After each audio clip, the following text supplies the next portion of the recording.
I'll tell you what places I'm gonna be at and you can give me some recommendations. But yeah, I'm gonna have to do some pre-filming of some episodes, and this whole week is basically gonna be prep before I leave. So far, I've been doing some online shopping. I booked a eyebrow lamination and tint. I booked an eyelash tint and lift. I'm gonna get my toes done, my nails done. I just booked a lymphatic drainage massage. I have a laser hair removal appointment. I'm getting a facial. I'm really just doing the absolute most, but I feel like it's always just a good time to do a little glow up, like before you go on a trip and you just leave feeling amazing. So I'm so excited. I'm gonna be going with 2 of my friends and it's gonna be so fun. I haven't gone on a trip with them in such a long time, probably since I was literally in high school. So I think it's just gonna be a great opportunity to bond, to get some girl time in, and yeah. Other than that, this past week has been a very social week for me, but I am going to be going into my hermit mode because, like I said, I have so much to do before I leave and I think it's time for some solitude, which kind of leads us into today's episode. The past few days or the past few weeks, I've been hanging out so much and I even got kind of in the routine of it. So when I had a free day, I was going to go to a coffee shop and I was like, should I text someone? Should I ask someone?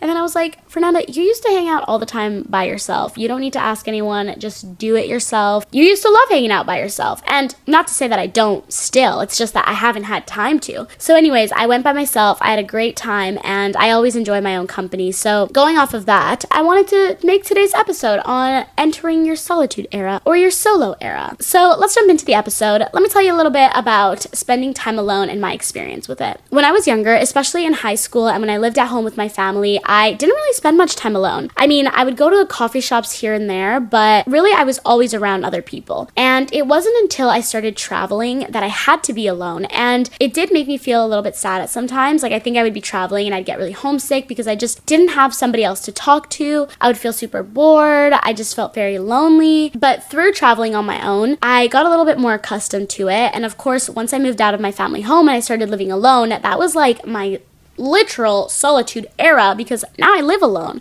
So that was crazy. It did feel like I was just in a hotel though, so it didn't feel too bad. But I will say for the first 6 months of me living in this apartment, I swear I basically only hung out with myself. Like I would hang out with my friends every weekend and stuff, but during the week it was solo time. And goddamn, did I get good at finding things to do, not being bored, and enjoying my own company. I think spending time alone is such a important thing to do because you really have no other option than to sit with your own thoughts. And sometimes that can be painful because some things that you suppress or some things that you think you don't even think about can come up and then you just start overthinking and then you're just like, what the heck? Why am I sad all of a sudden about something that I didn't think I was bothered by? And it can be very hard to sit with your feelings, but I do think that it's vital to go through because you end up on the other side with much more clarity and maturity. And I feel like you just work through a lot of problems that you have on your own. I also think that being alone really makes you have to figure out things to do. Like, unless you're going to be on your phone for 12 hours a day, you're going to have to find activities to do. And one of the things that I love doing while I was alone, I feel like I don't do it as much anymore, but when I first started spending a lot of time alone, it was like journaling, either doing daily summaries or doing journal prompts from Pinterest or whatever it was. I did a lot of journaling because I wanted someone to talk to, and